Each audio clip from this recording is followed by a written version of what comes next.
Much better. Good morning. It's just me. Welcome to the Jackie Left Us. I'm trying to remember what it says. Jackie Left Us, so this is the Lacey Show Now podcast. Yes. Welcome. I don't love this. I miss him.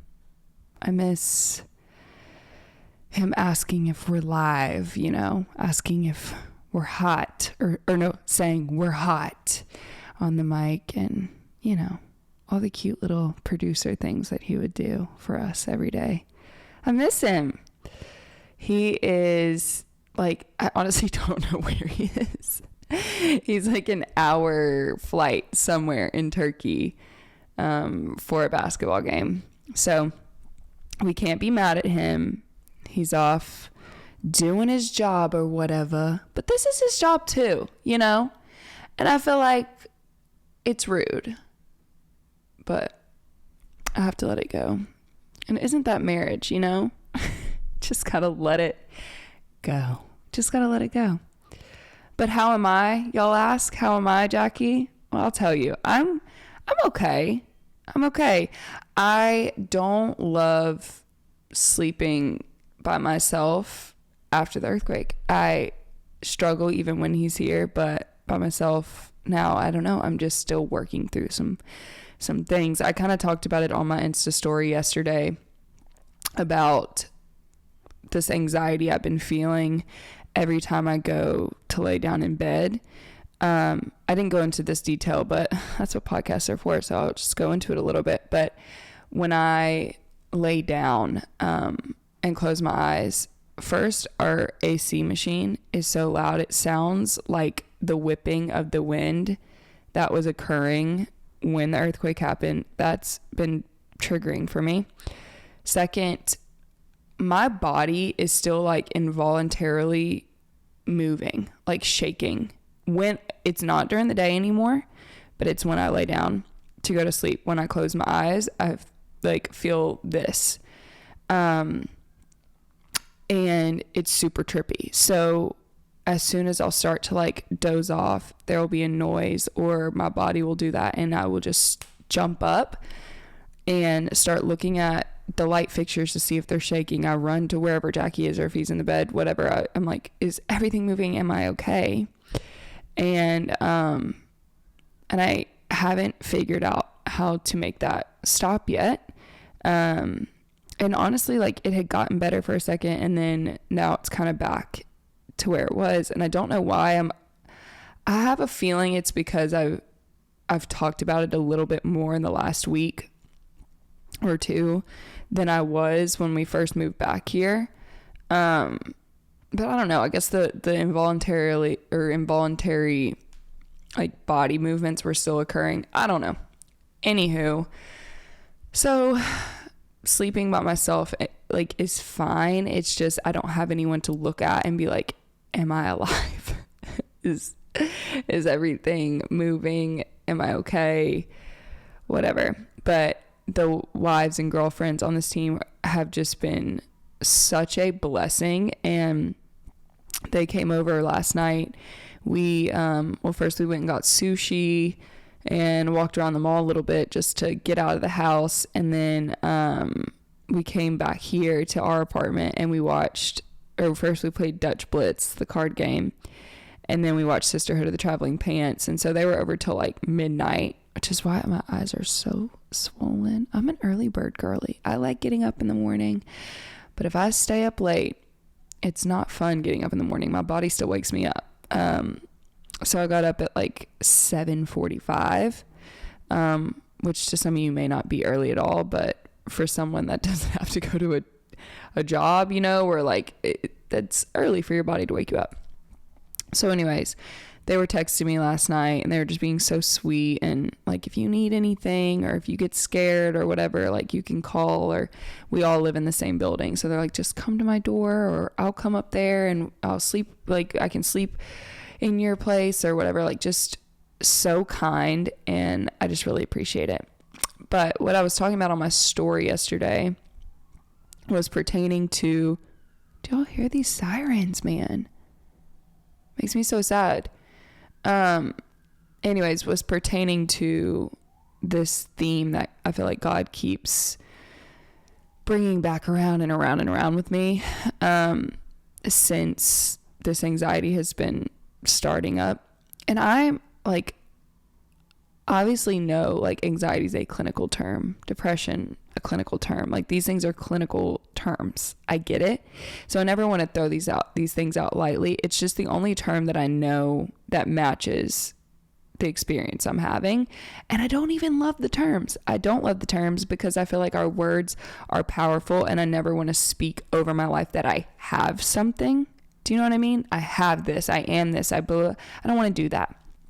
And I'm trying to become more careful about that. But especially as a believer, like I am a daughter of the King. I am like a Christian. I am a believer. I am like a part of the kingdom. Like those are the things that I want to say I am.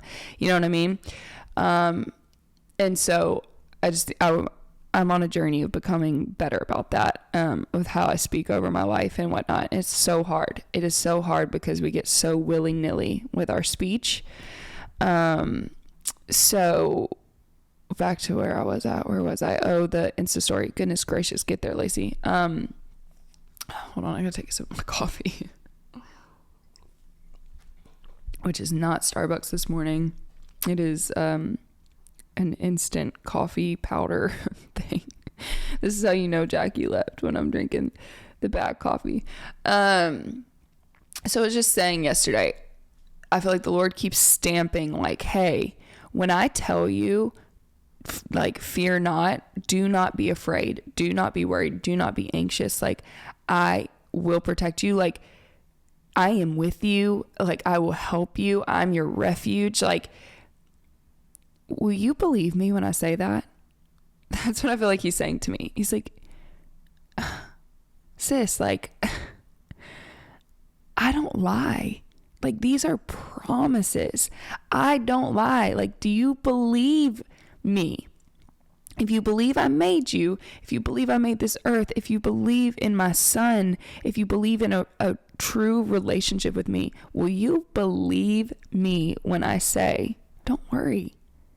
And I'm like I want to, you know, I want to, but he broke it down to me, like in my spirit yesterday morning, where I just see this, like, okay, this contrast of when these things are happening, when I wake up and I'm turning to Jackie and saying, am I shaking? Am I okay?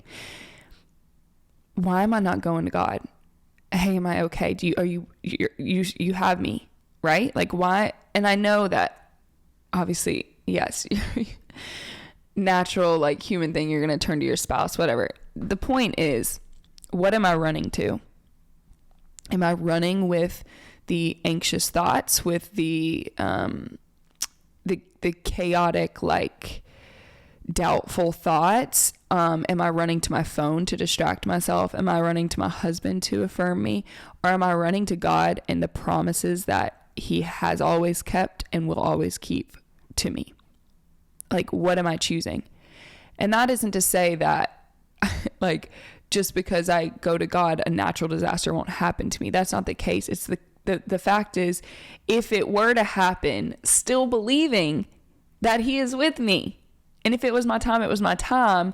But if it's not, would I rather go through that experience fearful, or would I rather go through that experience fully trusting him and, like, relying on the promises that he's given me? Whew. I just checked the little recording device. I was so scared I wasn't recording, and now I'm, like, kind of freaked out I'm not recording video, but whatever. See, this is why we need a cute producer. I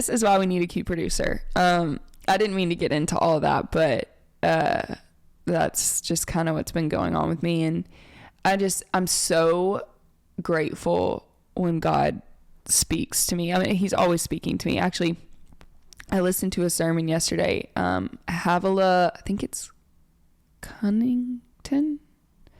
Oh no, I'm gonna forget. Let me look. I forgot her name, but she's a I don't know if she's a pastor, not just a speaker. Goodness gracious, I can't get my words. Yeah, Cunnington. She did a sermon on how, like, the prophetic personalities, how God speaks to each of us. And it's not like something in scripture where it's like, these are the 4 personalities and this is how it goes. It's kind of like her interpretation based on, all the stories she's read in scripture and like learning of how he's spoken to people in the past, whatever. And she broke it down into like 4 different prophetic personalities. And it was the knowers, the hearers, the seers, and the feelers. And she goes more in depth on that. If you're watching on YouTube, I'll put the link to that sermon in the description.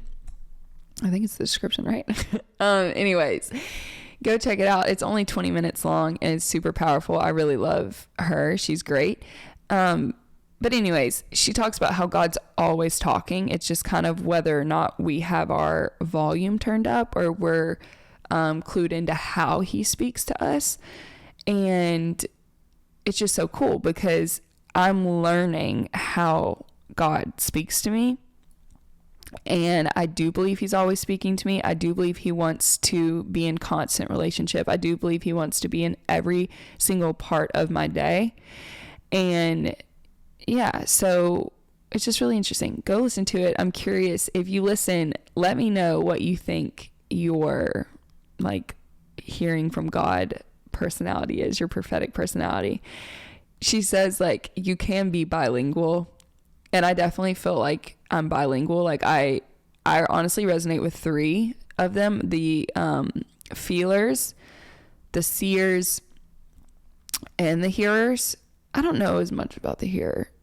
I've definitely had experience, like not, I guess, I don't know if she means audible or just like kind of like it comes in your spirit and like God said this to me.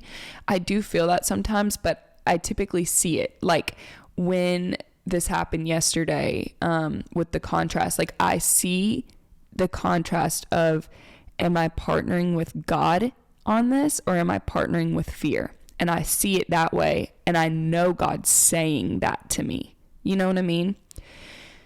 So maybe I'm a knower because I said no, but no, it's interesting. Go listen to it. Go watch it. I'll put the link in the bio or in the description. Where is my producer? I keep messing it up. Anyways, so on yesterday's podcast, I had said at the very, very end that I would answer some questions from you guys on this episode since Jackie's not here. And for y'all to email us questions. Well, I only got 1 email. It's really sad, right? It's so sad. No, I only got 1 email, but I did post a little Instagram questionnaire box, so I have some questions on there too, but I promised I would answer the email ones first. So I'm going to read it down. It's kind of lengthy, and we're just going to, I haven't read this yet, and now I'm kind of like, I just got a glimpse. Okay. So I'm going to read it down, and we're going to work through this together. So it says, Lacey and Jackie, I'm in a bit of a pickle and I'm hoping you can help me out. You see, my boyfriend and I have been together for a year and things have been going great except for one little issue, his love of garden gnomes.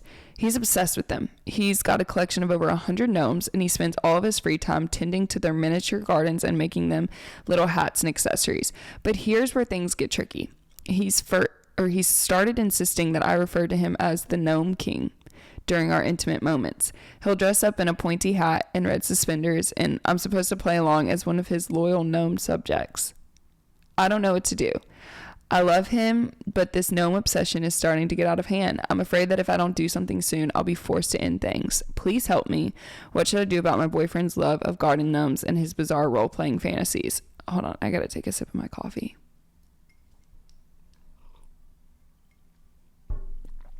Well, and they signed it Gnome Woes, sincerely. Well, hi, Gnome Woes. Thank you for writing us. Seriously, your email means everything. Thank you for opening up to us. about this, you know what? My first thought is it's not the worst thing that could happen, right? It's not horrible. You love him. You love him. You love him. And with that comes loving every part of them, right? And if you can get down with the garden gnomes, then you're okay. If you can't, that's something you have to decide, and maybe you have to walk away. I can't continue. I'm messing with y'all so hard. This is not real. Not any one of you sent us an email with a question. So Jackie asked AI to send us a question. And that's what he sent. So I can't continue because I can't take myself seriously, and I don't want y'all to ever think I would laugh at your emails. I just know that this is a joke and it's really funny. Come on, sincerely, Gnomes. That's hilarious. So yeah, we didn't get any emails, but for next Friday, you should send an email to wshappodcast@gmail.com with any and all questions, because I would love to start doing it over there versus Instagram. Yeah. So anyways, good job, babe. Good job, producer, sending us an AI question. We really appreciate it. Yeah, like out of concern for me not having something to talk about, he sends me a garden gnome like romance novel. I just think that's really funny. Whew. Okay, on to the real questions. I'm not kidding. These are real. These are from my Instagram, and yeah, let's see. I screenshotted some. Ooh, okay. Off the dome. This is the first one I'm seeing that I think is fun. Oh, I kind of have to burp. Oh, Jackie, where are you? I've never done that before. I think I just swallowed my burp. I literally go and I swallowed it. Is that a skill? I don't know. Okay, so what year would you travel back in time and why? I love this question. I love it. If you know me, you know this answer, because it's a like core part of my personality. The answer to this question. I believe. No, I don't believe it. Sometimes I feel, and I joke about this, that I was like a 17-year-old, like, sounds crazy when you say it on a mic. Oh my gosh, I sound nuts. I'm gonna say it anyways. I feel like I was at some point, and I don't believe in multiple lives, but here I go, that I could have been like a 17-year-old like princess or queen of like a Spanish like island in like the 1700s. I don't know. I'm obsessed with the whole like kings and queens era back then, and I know it was like not all pretty princesses and all that like we probably make it out to be. I know it was like probably very, very gory, and I can't even watch Game of Thrones. So who do I think I am thinking that I could have been a 17-year-old princess back then? But I don't know. I just feel it. I feel like I would live, in like a castle in the countryside. Is there countryside of an island? I don't know. Countryside, but then there's water, and I'm wearing a lot of like big pretty dresses. And yeah, I could speak a different language. That's what I would do. Yep, that's what I would do. I wonder, tell me in the comments if that shocked you or that surprised you. I'm curious. Let's see.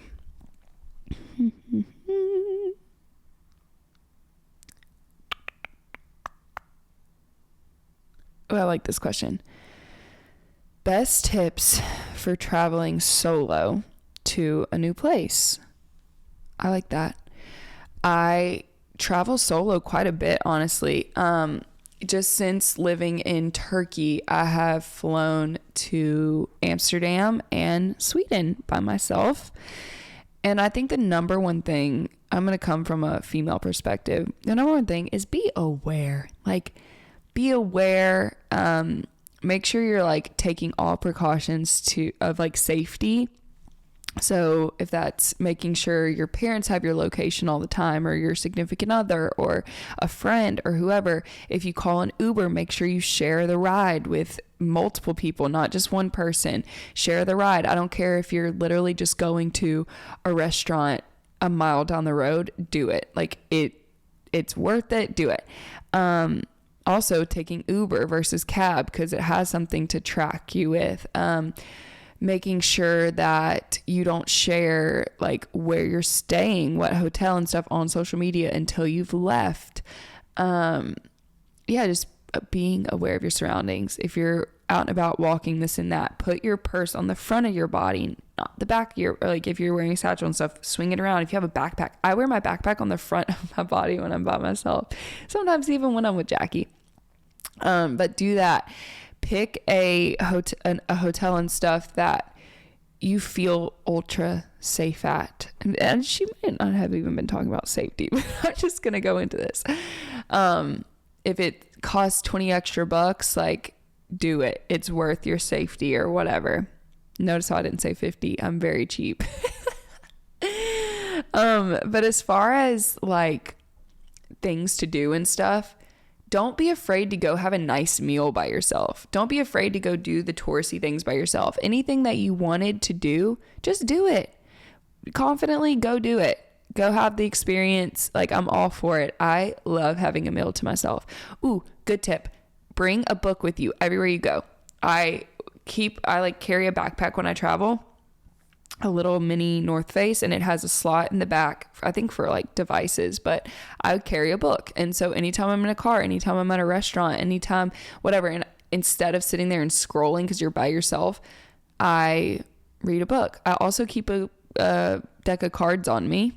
And yeah, I've never played cards by myself, but I'm sure there's games you can play by yourself. So yeah, I would say that. I feel like that was good. Yeah. Okay.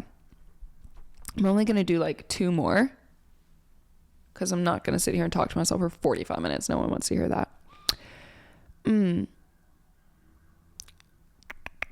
Let's see. What's your advice on sliding into someone's DMs? This is important. My advice would be, do it if you want to do it.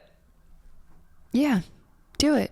I guess my question to you is, why are you doing it? Are you like actually interested in them, or is it like a hookup culture thing? Because then like, I'm going to say, do it if you actually are interested in getting to know them and like, going down that path of like potential relationship. And if that's the case, I'm always about like, be so transparent from the beginning. Hey, I like, oh my gosh, this was me writing the Instagram DM. Let me like go back and kind of, I'm going to work through it. This is how I write songs, by the way. And it's, yeah, I think I am a visual because I'm painting it in my brain. I feel like I'm painting my sentence. So it goes all over the place at first, and then I clean it up. But I would say like, hey, like, I don't know why you're following them, or I either you found them, or I love following you, or I found you through a friend, whatever. I would really love to have dinner and get to know you. Or, is that so lame? Is that lame? No, wow. I think I've turned lame. That's crazy. No, that's really crazy, because I used to help my friends write this sort of stuff all the time. And now that I just said I used to help them makes me realize I'm lame, because no one asks me anymore. I can't believe this. No, I'm in shock. I'm actually in shock. Okay, I'm going to move on. You're probably better off on your own on that one. I'm sorry if the advice I just gave was detrimental at all to you in your life, because I've clearly lost my magic. But wow. Oh my gosh. At the end of the day, go witty. That's my advice. Witty, cleverness, to me, always a win. Okay. I'm going to do this one. Things you learned about each other once you moved in together / got married. Oh my gosh, I wish Jackie was here for this. But honestly, it's kind of nice. Have a mic. I can only talk about him. He can't talk about me. Wow, the freedom. What didn't we learn? Let's say that. What haven't we learned? Like, I want to be clear. Okay, we post on Instagram. We started a podcast. We love a good photo. We love a good smooching reel. But when I say our relationship is as like normal as it comes when it comes to like, we argue, we disagree, we have things we struggle immensely with. We have not had this perfect journey by any means. Like, we have fought to get to the place that we are now, and it was a long road. And so there was a ton of learning through every single stage. But I would say since moving in together, I'm going to try to have some concise thoughts. We got married September 30th. We lived in the States all of October, and then in November we moved to Turkey. That in itself, stressful as heck, okay? But it's been great in the sense that we have been forced to learn quickly, rapidly. And I would say, okay, one of the main things I learned, Jackie's very clean. Sorry, I'm really trying to gather my thoughts right now, and I feel like this is unfair answering without him here. I know I just was screaming about freedom 2 seconds ago, but I feel bad. I wish he could rebuttal. He's very clean. He likes things a certain way, tidy, this and that, whatever. At first, it really bothered me, right? I would play the tit for tat game because I'm like, but you don't always do everything perfect. Like, you don't always pick up your this. You don't always blah, blah, blah.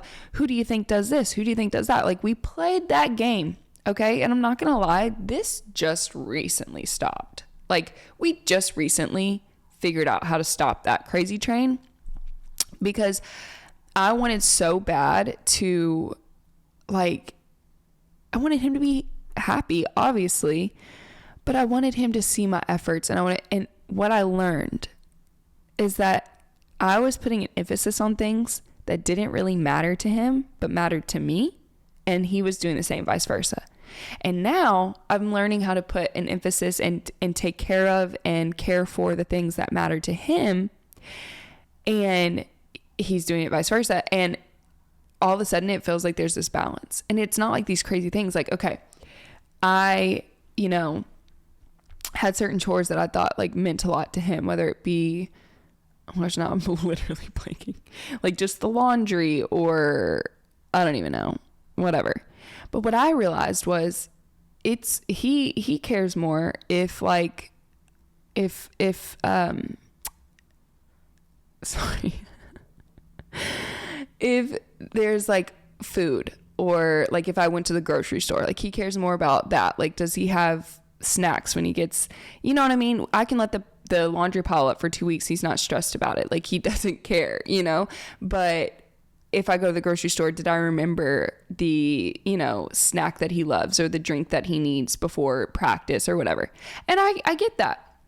That's what matters to him. And, I started doing that and I'm like, oh my gosh, I'm getting all this praise, all this love. And I'm like, that was so easy. Meanwhile, I've been over here slaving to do a load of laundry every single day and you not noticing, and it's those little things. And like a massage, like he likes his shoulders rubbed, like when we watch TV or when we, whatever.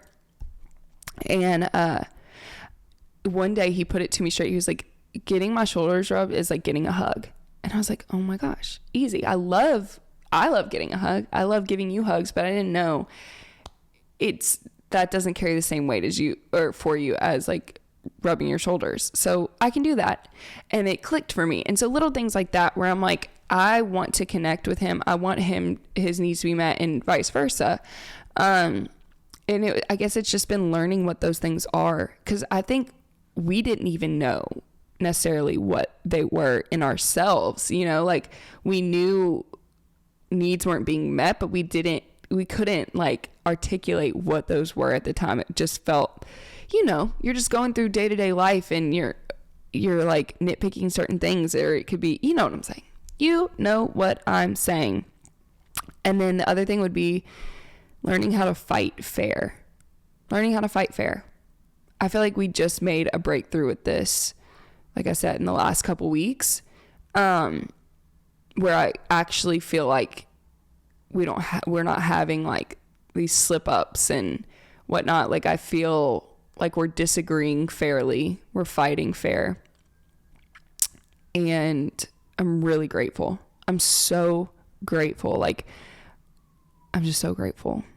God knows. But yeah, those things, which we need to talk more about that when he comes back, because I'd love to hear his take on that. Okay. This is the last thing I'm going to answer. I think, yep. Okay, this is the last thing I'm going to answer, and then I'm going to wrap it up because it's Friday. It's the weekend. It's Friday. Okay, so, oh my gosh, yesterday. Don't y'all love when I do that? Okay, so I'm going to talk about this, and then, okay, wait, never mind. Yesterday, I could not stop singing Jesus Loves Me. Oh my gosh. Why do we overlook that song? Seriously. We just act like, oh, that's for the children. No, it's for me too. I love that song. Okay, last question from Samantha on Instagram. Your favorite places / things to do for a trip to Nash. I love that. Nashville has more to do than just drinking and going out. These sirens, oh my gosh, like they're so intense. That has to be so annoying for you guys. Anyways, I feel like Nashville's nickname is Nash Vegas. We all know it. Everyone comes, they want to go out, they want to blah, blah, blah, blah. I'm so over it, you know? Like I'm over it. I'm over the like just party about Nashville, like that narrative, because there's so much more to do. First of all, obviously, it's Music City.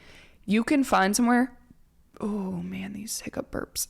You can find somewhere to listen to incredible music pretty much at any point during the day, anywhere you go.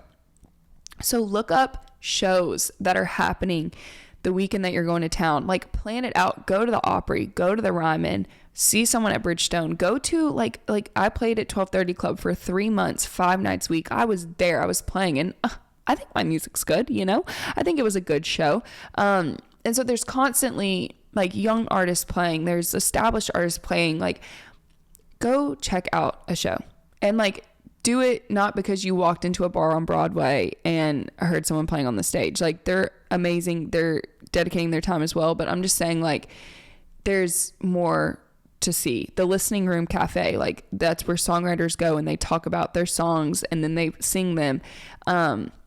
That's a really fun show. It's like an hour and a half, 2 hours. They serve food. Like the Bluebird, I know it's like cliche, it had its moment because of the show Nashville, but it is an experience. Like it does have so much history. It is a really cool way to watch live music. There's not many places, I don't know really if there are any other places in the world that do songwriters in the round like that. And it's just really cool where songwriters literally sit in a circle, tell stories, and play their songs. You feel like you're in someone's living room. It's a really cool experience, and I'd highly recommend it. Beyond that, like there's football games, there's hockey games, there's baseball games. The Nashville Sounds are so much fun. The games, there's the baseball team, it's the minor league team, and they have like putt at the field. They have these games, they have a little bar in the back. It is so much fun, especially in the summer. We used to go there before we would go like to do anything in the evening. We would go to a baseball game first and like have a drink, and it was so much fun. So that, and then like the Country Music Hall of Fame, like I love touristy things, like go see it. Go to the museum. Go read about, the city. Go read about its culture. I just think that's really, really a fun thing to do. And then beyond that, if you're like a spa person or whatever, like there's so many fun places to go, like go get a facial at Skin Farm, go to the one hotel and have like a whole spa day. Like Lux and Luna is such a cool little spot, whatever. Like I don't know what the vibe of your trip is, so I'm just going to keep throwing stuff out. But then food, obviously food. I'm going to say this because y'all know we love coffee on this show. The best coffee in Nashville. You will not hear this from most people. They're going to tell you to go to Frothy Monkey, which is great. They're going to tell you to go to Barista Parlor. Did someone just knock on the door? I don't know.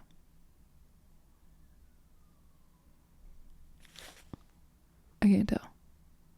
They're going to tell you to go to Barista Parlor. They're going to tell you to go to, where else? I don't know. Those two are very, very popular. And those are awesome. Like, I love those places.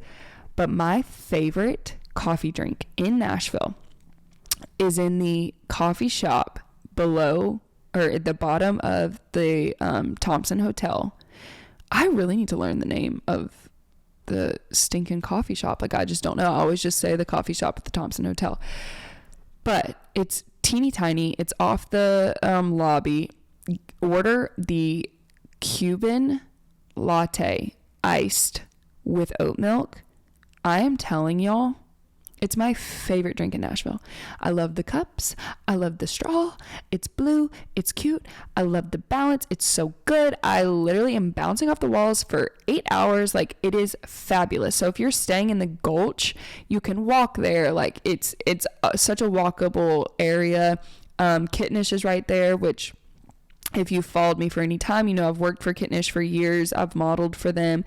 And love them. Jesse's a good friend and I love it. So go check out Kittenish.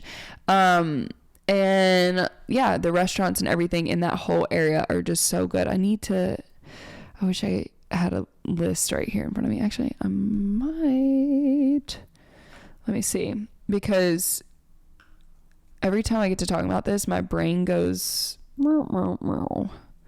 So it's just so much to remember. And I haven't even been home in so long. Like, I can't even remember the restaurants. It's so upsetting. Okay, I sent this to Jackie's younger brother. This is a little list I put together quick.